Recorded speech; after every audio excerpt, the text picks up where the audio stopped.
Sa ngalan ng Ama, ng Anak at ng Espiritu Santo. Amen. Sumainyo ang Panginoon. At sumainiyo rin. Meron pong isang sikat na tagaluto, isang sikat na cook. Ang pangalan po niya ay si Julia Child. Sabi niya, that the best people are usually the ones who like to eat. Mahilig po ba kayong kumain? Pero dagdag ko naman po, that the best people are the ones who like to eat with a grateful heart. Hindi lang yung ikaw ay kain ng kain, pero sana ikaw ay kumain na may pasasalamat sa iyong puso, na merong kang pagpupuri sa Diyos. Mga kapatid, tayo muli ay makikinabang, kakain sa loob ng misa. Inihahain muli ng ating Panginoong Hesukristo ang kanyang sarili bilang pagkain ng ating mga puso at kaluluwa. Pero bakit ba minsan napakapait ng lasa ng ating Panginoon? Ito ay marahil tayo'y nabubuhay sa pagkakasala. Kung gusto natin maging matamis ang lasa ng kanyang salita, ng kanyang presensya sa ating buhay, tayo'y magpakumbaba, aminin natin ang ating mga pagkakasala para tayo ay makita muli na karapat-dapat na makatanggap sa Kanya. Sabihin natin at aminin, inaamin ko Sa makapangyarihang Diyos at sa inyo mga kapatid, na lubha akong nagkasala sa isip, sa salita, sa gawa, at sa aking pagkukulang. Kaya isinasamo ko sa mahal na Birheng Maria, sa lahat ng mga anghel at mga banal, at sa inyo mga kapatid, na ako'y ipanalangin sa Panginoong ating Diyos. kaawaan tayo na makapangyarihang Diyos, patawarin tayo sa ating mga kasalanan, patnubayan tayo sa buhay na walang hanggan. Amen.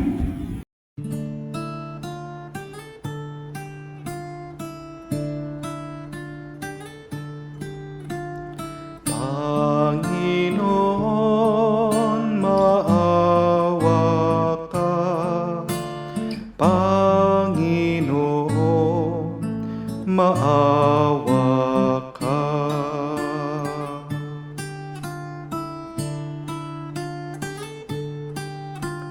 Kristo, maawa ka. Kristo, maawa ka sa amin. Panginoon, maawa ka. Panginoon, maawa ka.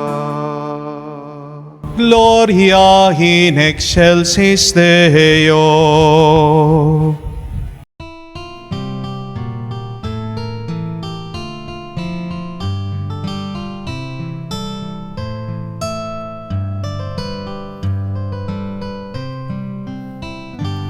Luwalhati sa Diyos sa kaitaasan, kaloob sa lupa ay kapayapaan.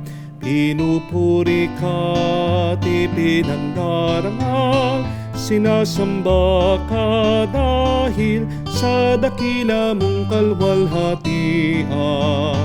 Panginoon naming Diyos, Hari ng langit, Amang makapangyarihan, Panginoong Jesucristo, bugtong na anak ng Diyos, Kordero ng Ama. Ikaw na nag-aalis ng mga kasalanan ng sanlibutan.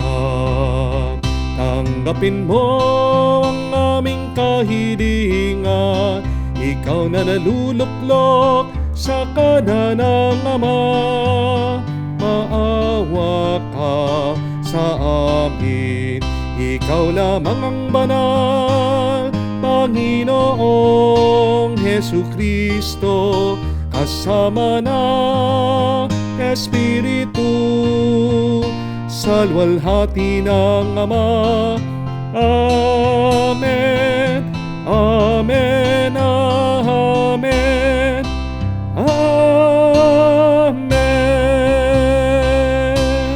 Manalangin tayo. Ama naming makapangyarihan, ginagawa mo kaming magkaisa ng kalooban. Ipagkaloob mo ang iyong mga utos ay aming mahalin.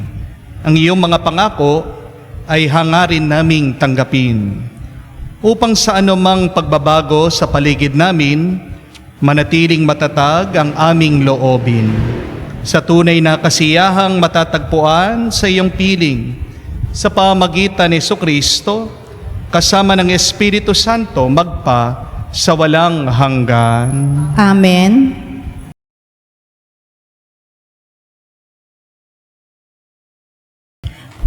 Pagbasa mula sa aklat ni Josue. Noong mga araw na iyon, tinipon ni Josue sa Siquem ang lahat ng lipi. Pagkatapos, tinawag niya ang matatanda, ang mga hukom, ang mga pinuno, at mga tagapangasiwa sa Israel. At sila'y humarap sa Panginoon. Sinabi niya, "Kung ayaw ninyong maglingkod sa Panginoon, sabihin ninyo kung kanino kayo maglilingkod. Sa Diyos-Diyos ang sinamba ng inyong mga ninuno sa Mesopotamia, o sa mga Diyos-Diyosang ng mga Amoreo na sinamba dito sa lupain inyong tinatahanan. Ngunit ako at ang aking angkan ay sa Panginoon lamang maglilingkod." Sumagot ang bayan, "Wala kaming balak na talikuran ang Panginoon at maglingkod sa mga Diyos-Diyosan. Ang Panginoon na ating Diyos, ang siyang humango sa atin sa pagkaalipin sa Ehipto. Nasaksihan din namin ang mga kababalaghang ginawa niya upang tayo'y maingatan san man tayo mapadako at mailigtas sa mga kaaway na ating nadaanan. Kaya't kami rin ay sa Panginoon maglilingkod. Siya ang ating Diyos." Ang salita ng Diyos. Salamat sa Diyos. Magsumikap tayong kamtin ang Panginoong butihin. Magsumikap tayong kamtin ang Panginoong butihin. Panginooy aking laging pupurihin. Sa pasasalamat di ako titigil. Aking pupurihin kanyang mga nagawa.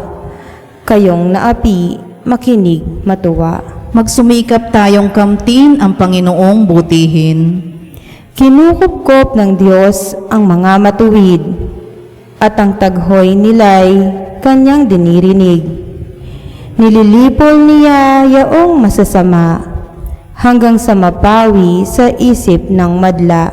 Magsumikap tayong kamtin ang Panginoong butihin.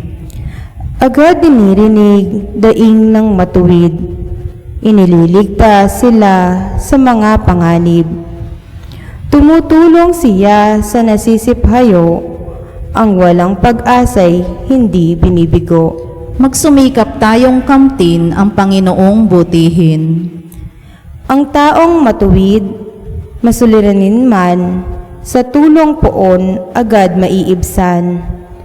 Kukupkupin siya ng lubos-lubusan, kahit isang butoy hindi magagalaw. Magsumikap tayong kamtin ang Panginoong butihin. Ngunit ang masama ay kasamaan din. Sa taglay na buhay, ang siyang kikitil. Mga lingkod niya'y kanyang ililigtas. Sa napakukop, siya'y mag-iingat. Magsumikap tayong kamtin ang Panginoong butihin. Pagbasa mula sa sulat ni Apostol San Pablo sa mga taga-Epeso. Mga kapatid, pasakop tayo sa isa't isa, tanda ng inyong paggalang kay Kristo. Mga babae, pasakop kayo sa inyong asawa tulad ng pagpapasakop ninyo sa Panginoon. Sapagkat ang lalaki ang ulo ng kanyang asawa, tulad ni Kristo na siyang ulo ng simbahan, na kanyang katawan, at siyang tagapagligtas nito. Kung paanong nasasakop ni Kristo ang simbahan, gayon din naman ang mga babae, dapat pasakop ng lubusan sa kanilang asawa. Mga lalaki, ibigin ninyo ang inyong asawa, gaya ng pag-ibig ni Kristo sa simbahan. Gaya ng pag-ibig ni Kristo sa simbahan, hinihandog niya ang kanyang buhay para rito, upang ang simbahay italaga ng Diyos, matapos linisin sa pamamagitan ng tubig at ng salita. Ginawa niya ito upang mahiharap sa kanyang sarili ang simbahan, marilag, banal, walang batik, at walang anumang dungis o kulubot. Dapat mahalin ng mga lalaki ang kanilang asawa, tulad ng sarili nilang katawan. Ang lalaking nagmamahal sa kanyang asawa ay nagmamahal sa kanyang sarili. Walang taong namumuhi sa sarili niyang katawan, bagkus ito'y pinakakain at inaalagaan, gaya ng ginagawa ni Kristo sa simbahan. Tayo'y mga bahagi ng kanyang katawan. Dahil dito, iiwan ng lalaki ang kanyang ama't ina at magsasama sila ng kanyang asawa at sila'y magiging isa. Isang dakilang katotohanan ang inihahayag nito, ang kaugnayan ni Kristo sa simbahan, ang tinutukoy ko, ang salita ng Diyos. Salamat sa Diyos.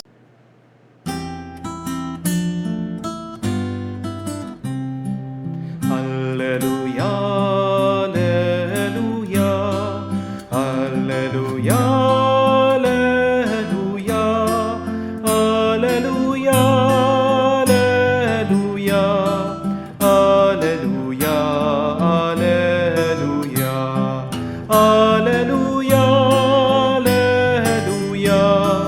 alleluia, alleluia, alleluia. Espiritong bumubuhay ang salita mo, may kapal, buhay mo ang tinataglay. Aleluya, aleluya. Sumainyo ang Panginoon. At sumainyo rin. Ang mabuting balita ng Panginoon ayon kay San Juan. Papuri sa iyo, Panginoon. Nung panahong yon, marami sa mga alagad ni Jesus ang nagsabi, mabigat na pananalita ito. Sino ang makakatanggap nito? Alam ni Jesus na nagbubulungan ang kanyang mga alagad tungkol dito. Kaya't sinabi niya, dahil ba rito, tatalikuran ninyo ako? Gaano pa kaya kung makita ninyong umaakyat ang anak ng tao sa dati niyang kinaroroonan? Ang Espiritong nagbibigay buhay, hindi ito magagawa ng laman. Ang mga salitang sinasabi ko sa inyo ay espiritu at buhay. Ngunit may ilan sa inyo hindi nananalig sa akin, sapagkat talastas ni Jesus buhat pa noong una kung sino-sino ang hindi nananalig sa Kanya at kung sino ang magkakanulo sa Kanya. Idunugtong pa niya, iyan ang dahilan kaya ako sinabi sa inyo na walang makakalapit sa akin malibang loobin ito ng Ama. Mula roon, marami sa kanya maalagad ang tumalikod at hindi sumama sa kanya. Kaya tinanong ni Jesus sa 12, ibig din ba ninyong umalis? Sumagot si Simon Pedro, Panginoon, kanino po kami pupunta? Nasa inyo ang mga salitang nagbibigay ng buhay na walang hanggan. Naniniwala kami at ngayon natitiyak namin kayo ang banal ng Diyos. Mga kapatid, ang mabuting balita ng ating Panginoon. Pinupuri ka namin, Panginoong Heso Kristo. Magandang araw po muli sa inyong lahat. Welcome po sa ating banal na misa. A blessed Sunday po sa inyong lahat. Pakigreet naman po natin na Happy Sunday ang bawat isa. No? Happy Sunday po sa inyong lahat, lalong-lalo na sa ating po mga online mass goers. Tanong ko lang po, bakit sa tingin niyo po kayo'y ginising ng Diyos ngayong araw? Why did God woke you up today? Tandaan niyo po ito, ha? Hindi kayo ginising ng Diyos ngayong araw para sumimangot. Why did God woke you up today? It is because God wants you to experience His love, His grace, and His blessing. Wag na wag niyong iisipin na kayo ay ginising ng Diyos ngayon para pahirapan kayo. Hindi po kagustuhan ng Diyos na tayo ay mahirapan. Pero bakit ka nahihirapan? Kadalasan dahil sa mga maling desisyon mo. Remember, God does not punish us, but we are punished because of our sins. Magkaiba po yun, ha? Ginising ka ng Diyos dahil mahal ka ng Diyos. Ginising ka ng Diyos dahil gusto ng Diyos makaranas ka ng tuwa, ng saya, at ng kapayapaan sa buhay na ito. At tayo ay nagpapasalamat. Bakit? Dahil sa pamamagitan ng banal na misa, tinatanggap natin ang kanyang salita. Tinatanggap natin ang kanyang katawan at dugo. Yan ang blessing ng ating buhay. Yan ang nagbibigay sa atin ngayon ng lakas at ng kapayapaan. Kaya nga, ang tawag natin sa banal na misa ay thanksgiving. Kaya, huwag niyo pong kalimutan na magpasalamat anuman ang inyong nararanasan na hirap, bigat o pagsubok ngayon. Amen? Meron pong isang napakagandang kwento nung po minsan meron mga magbabarkada, bumisita sila dito sa kaibigan nila na nagfe-fiesta sa kanilang tahanan. Ito pong magbabarkada, nakita ang handa, merong spaghetti. Kaya kumuha po sila ng plato, sumandok sila, kumuha sila, at umupo sila, kumakain sila. Sarap na sarap po sila doon sa spaghetti. Kaya naman pagkatapos silang naubos ito, bumalik sila doon sa lamesa.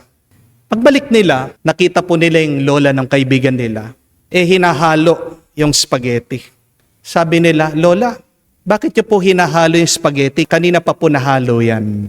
Ito po lola, sabi, ay, hindi ko hinahalo. May hinahanap lang ako. Ano pong hinahanap niyo? Dito po umamin si lola, sabi niya. Huwag kayong maingay ha. Nahulog yung pustiso ko kanina nung niluluto ko yung spaghetti. Nakita niyo ba? Baka nakagat niyo, sabi. Ayun po, masuka-suka itong magkakaibigan, itong magbabarkada. Mga kapatid, tandaan niyo po ito ha. Hindi po porket masarap, ito'y mabuti na. Not all pleasurable is good. Not all that gives you pleasure is good for you.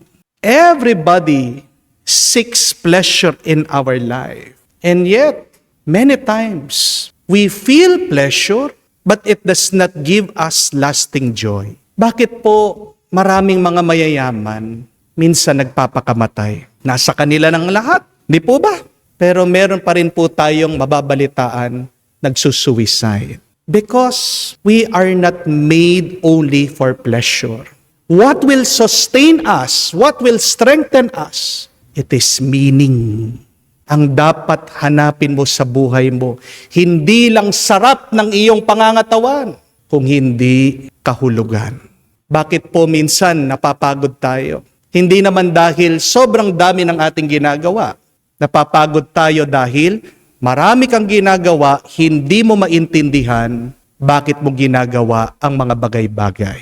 What burdens us? What gives us exhaustion? Why are we tired most of the time? Because we work without understanding why we are working. Ang taong palaging naghahanap ng magaan, madaling buhay, masarap na buhay, ang taong yan mahihirapan. Ang taong yan marupok. Ang taong yan mahina. Magkakasakit.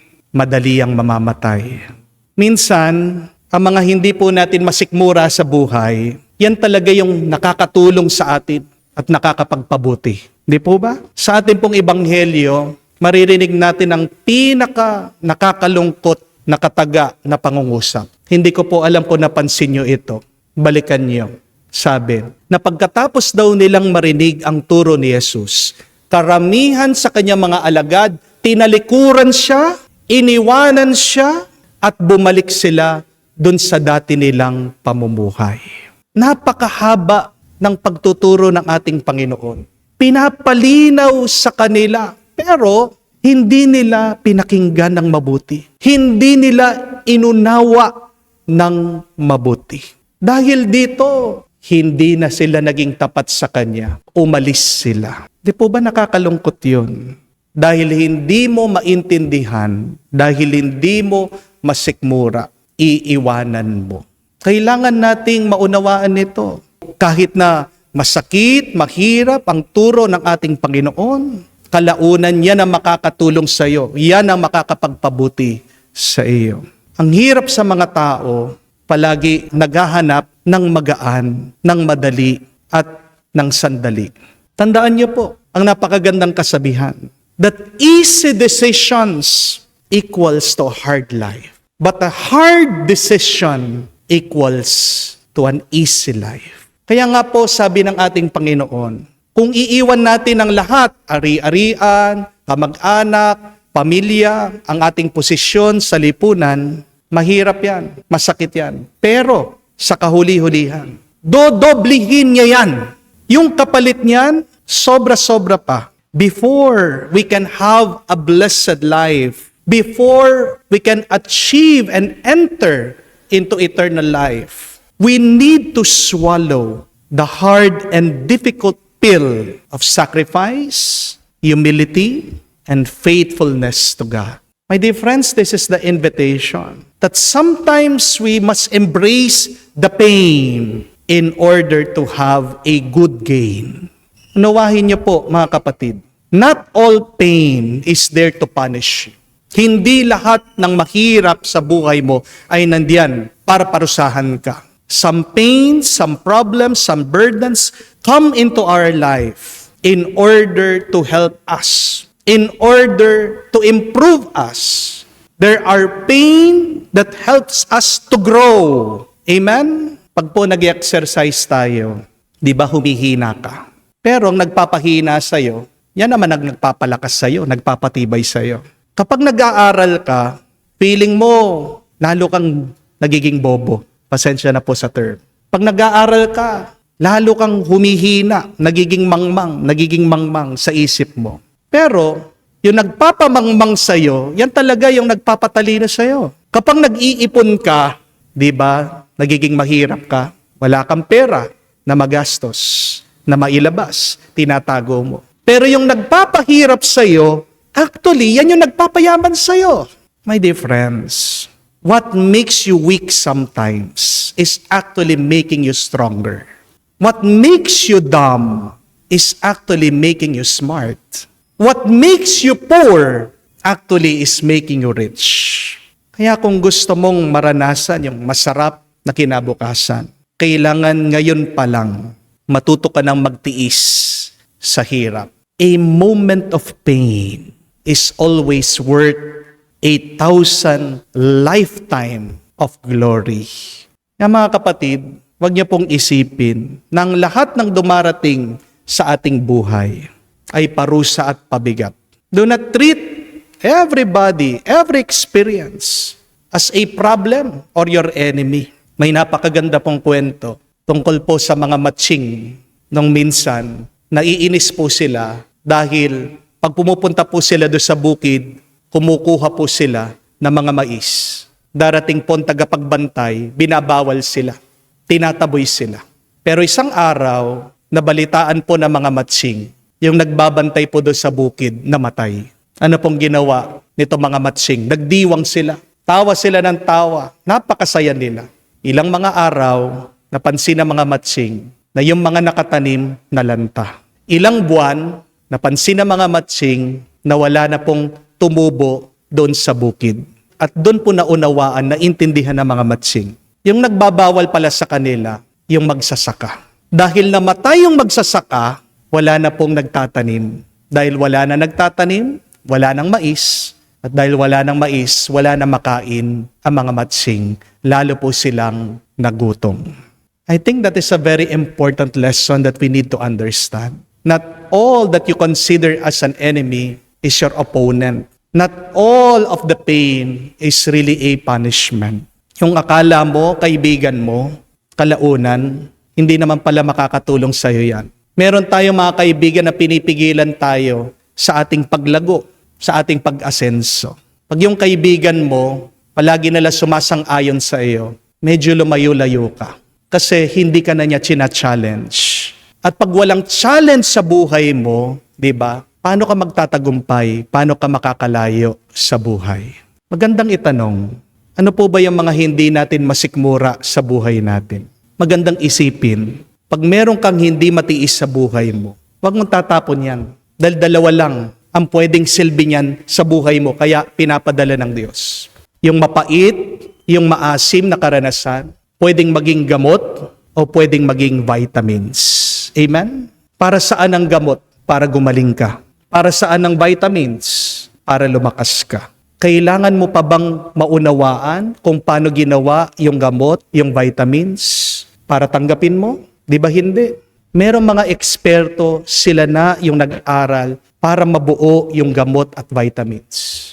Anong kailangan mo lang gawin? Magtiwala ka sa kanila. Amen?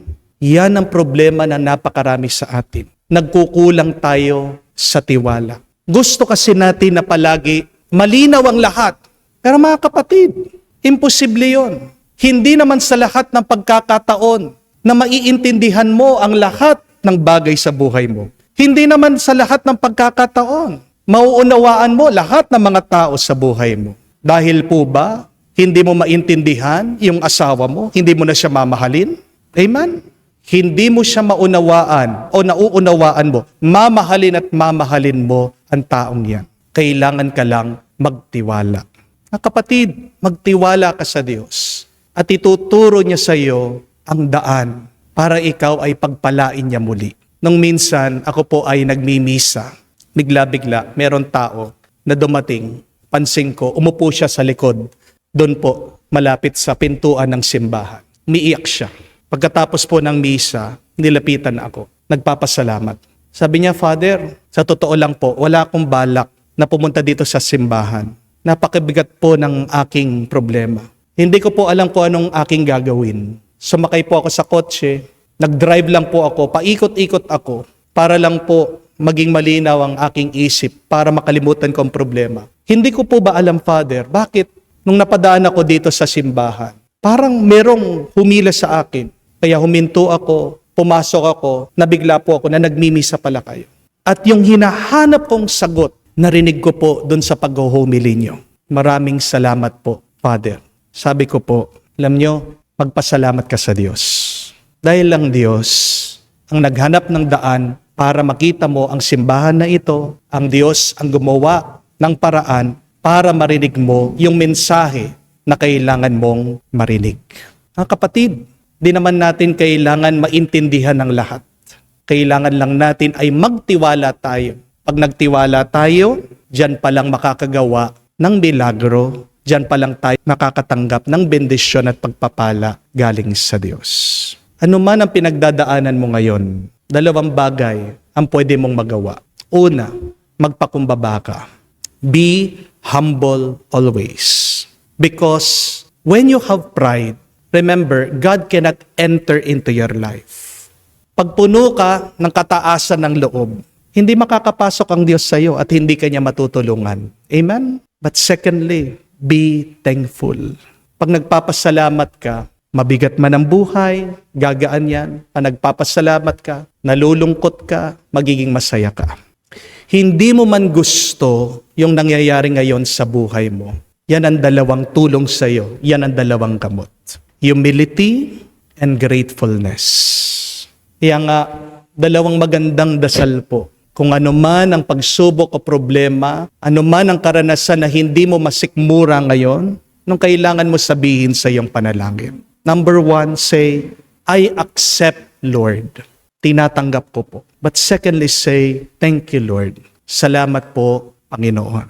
Yan sanang magpalakas sa iyo, parang pagpatuloy mo ang iyong buhay, huwag kang susuko. Dahil sa katapusan, merong isang masarap at matamis na grasya na ibibigay ang Diyos sa iyo. Amen? Amen. Kaya tumayo po tayo, ipahayag natin ang ating pananampalataya at ating sabihin, sumasampalataya ako Sa Diyos amang makapangyarihan sa lahat, na may gawa ng langit at lupa, sumasampalataya ko kay Jesucristo, iisang anak ng Diyos, Panginoon nating lahat, nagkatawang tao siya, lalang ng Espiritu Santo, ipinanganak ni Santa Mariang Birhen, ipinapagkasakit ni Poncio Pilato, ipinako sa krus, namatay, inilibing, nanaog sa kinaroroonan ng mga yumao, nang may 3 araw, nabuhay na mag-uli, umakyat sa langit,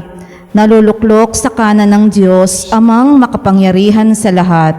Doon magmumulat paririto, at hukom siya nangabubuhay at nangamatay na tao. Sumasampalataya naman ako sa Diyos Espiritu Santo, sa banal na simbahang Katolika, sa kasamahan ng mga banal, sa kapatawaran ng mga kasalanan, sa pagkabuhay na muli ng nangamatay na tao, at sa buhay na walang hanggan. Amen. Si Jesus ay isang tapat at masintahing pastol. Ang kanyang pangaral ay may kaakibat na paghahamon. Lalong higit ang turo niya sa hiwaga ng Eukaristiya. Batid ang ating kahinaan, tayo nagsusumamot sabihin, Panginoon, dinggin mo kami. Panginoon, dinggin mo kami. Naway ang simbahan sa pamumuno ng kahalili ni Pedro ay tuwi ng manatiling tapat sa pakikipagtipan sa Panginoon. Manalangin tayo. Panginoon, dinggin mo kami.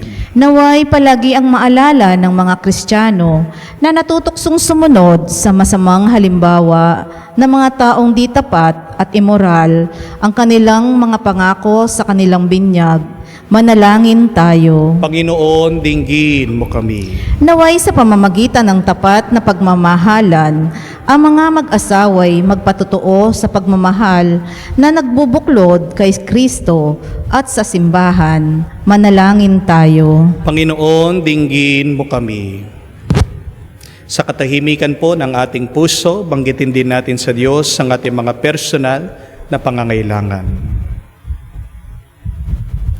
Panginoon ng lahat ng katotohanan at kaaliwan, kahit na ikaw ay iwan ng lahat dahil sa iyong mga kahingian, di kami titigil na sumamba, magmahal at maglingkod sa iyo, pagkat ikaw lamang ang may salitang nagbibigay ng buhay na walang hanggan, nabubuhay at nagdaghahari magpa-kailanman. Amen. At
Manalangin kayo mga kapatid, para ang ating mga paghahain ay kalugdan ng Diyos sa mga makapangyarihan. Tanggapin nawa ng Panginoon itong paghahain sa iyong mga kamay, sa kapurihan niya at karangalan, sa ating kapakinabangan at sa buong sambayanan niyang banal. Ama naming lumikha, pinagkamit mo kami ng iyong pagkuko, pakundangan sa isang pamalagiang paghahandog. Kaya sa iyong sambayanan ay iyong pinagkaloob, ang pagkakaisa at kapayapaang nagbubuklod, bunga ng aming alay ng iyong kinalulugod, sa pamagitan ni Jesucristo kasama ng Espiritu Santo, magpa sa walang hanggan. Amen. Sumayin niyo ang Panginoon. At sumayin niyo rin. Itaas sa Diyos sa inyong mga puso at diwa. Itinaas na namin sa Panginoon. Pasalamatan natin ang Panginoong ating Diyos. Marapat na siya ay pasalamatan. Ama naming makapangyarihan, tunay nga marapat ikaw ang aming pasalamatan. Nasa iyo ang aming buhay, pagkilos at pag-iral. Sa pamumuhay namin araw-araw, tinatamasa namin ang iyong pagmamahal. Sa pag-ibig mong pinunla sa sangkatauhan, ang Espiritu Santo unang aming bigay. Ng anak mong naglagak sa amin ng katiyakang nakalaang mabuhay kami sa piling mo kailanman. Kaya kaisa na mga anghel na nagsisiawit ng papuri sa iyo, nang walang humpay sa kalangitan, kami nagbubunyi sa iyong kadakilaan.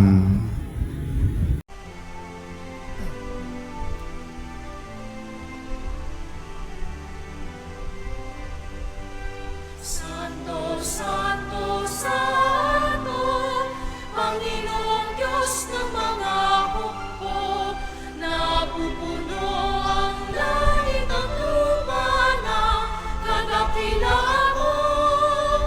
Hosana, Hosana, sa kaitaasan, pinagpala ang naparirito sa ngalan ng Panginoon. Hosana, Hosana, sa kaitaasan.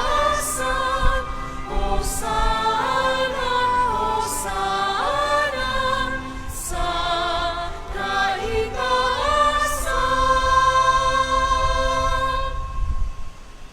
Ama naming banal, ikaw ang bukal ng tanang kabanalan. Kaya't sa pamagitan ng iyong Espiritu, gawin mong banal ang mga kaloob na ito, upang para sa amin maging katawan at dugo ng aming Panginoong Heso Kristo. Bago niya pinagtiis ang pusang loob na maging handog, hinawakan niyang tinapay, pinasalamatan kanya, pinaghati-hati niya iyon, inabot sa kanya malagad at sinabi, "Tanggapin ninyo lahat ito at kanin. Ito ang aking katawan na ihahandog para sa inyo."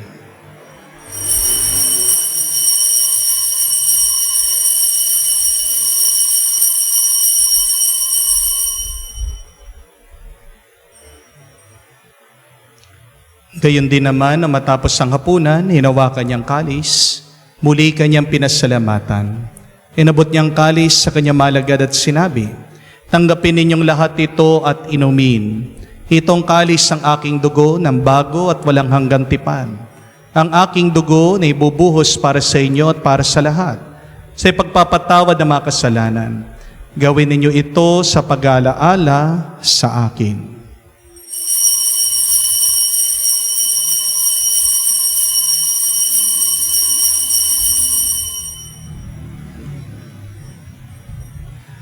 Ang misteryo ng pananampalataya. Aming ipinahayag na namatay ang iyong anak, nabuhay bilang Mesiyas at magbabalik sa wakas para mahayag sa lahat. Ama, ginagawa namin ngayon ang pag-alaala sa pagkamatay, muling pagkabuhay ng iyong anak. Kaya tinialay namin sa iyong tinapay nagbibigay buhay at ang kalis na nagkakaloob ng kaligtasan. Kami nagpapasalamat dahil kami yung minarapat na tumayo sa harap mo para maglingkod sa iyo.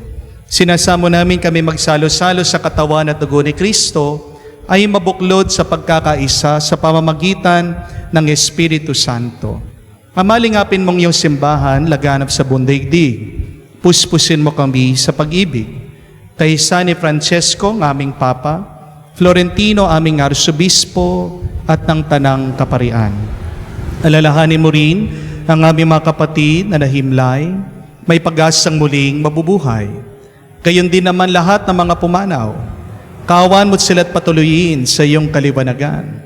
Kawan mo't pagindapating kaming lahat makasalo sa iyong buhay na walang wakas. Kaisa na mahal na Birhen Maria, Ina ng Diyos, kaisa na mga apostol at lahat ng mga banal na namuhay dito sa daigdig na kalugod-lugod sa iyo.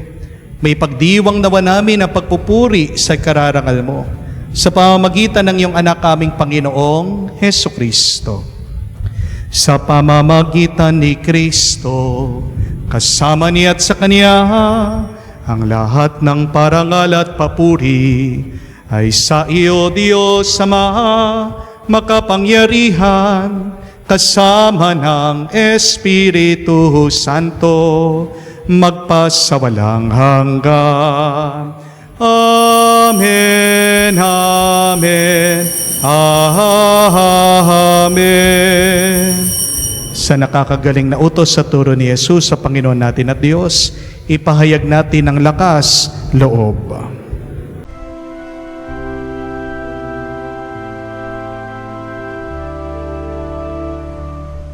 Ama namin, sumasalangit ka, sambahin ang ngalan mo, mapasa amin ang kaharian mo, sundin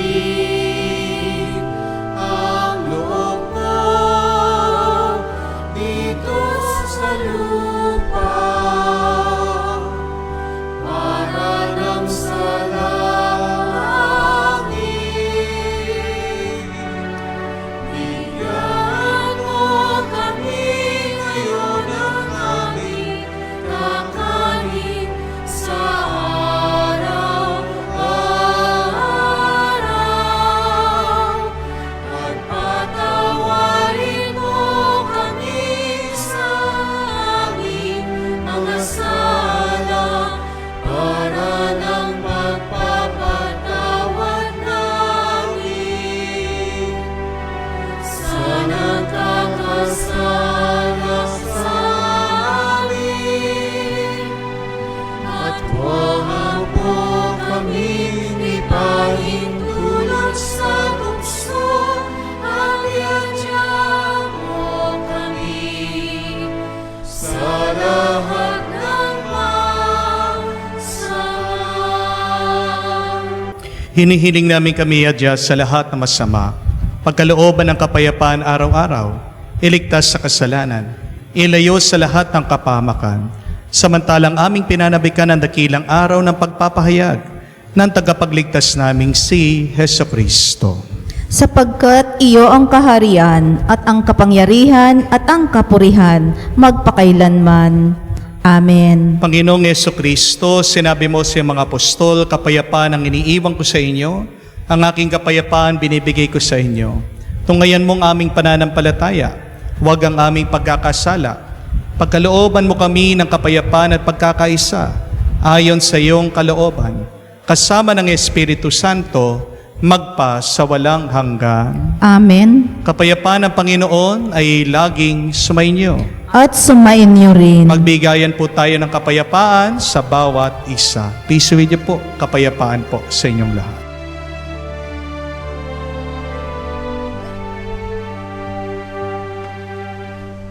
Kordero ng Diyos na nag-aalis ng mga kasalanan ng sanlibutan, maawa ka sa amin, maawa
Mga kapatid, naririto ang ating Panginoong Jesucristo, ang Kordero ng Diyos, nag-aalis sa mga kasalanan ng sanlibutan. Mapalad tayong lumalapit sa piging ng Kordero. Panginoon, hindi ako karapat-dapat na patuloy sa iyo, ngunit sa isang salita mo lamang ay gagaling na ako.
Lumuhod po tayo para sa panalangin para sa mga may sakit. Panginoong Yesus, lumalapit po kami sa iyo ngayon upang idulog ang kagalingan ng mga may sakit. Haplusin niyo po sila at pagkalooban ng panibagong lakas upang sila ay muling makapaglingkod sa iyo. Patawarin niyo po sana sila sa kanilang mga kasalanan at pagkalooban din ng kagalingang pangkaluluwa. Sa katahimikan po ng ating puso, banggitin natin sa Diyos ang pangalan ng ating mga kapatid na humihiling na mabilis na kagalingan sa kanilang mga pangangatawan.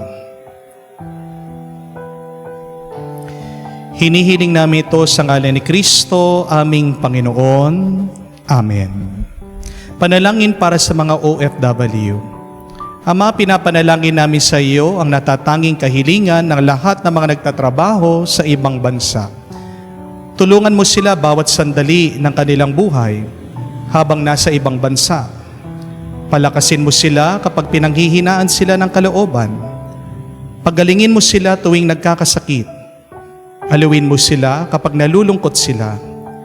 Ilayo mo sila sa anumang masama at kapahamakan, upang magpatuloy sila lagi sa kanilang buhay. Mapahalagan nawa ng kanilang pamilya ang bawat sakripisyo nila sa ibang bansa, upang wag masayang ang kanilang pagpapagal.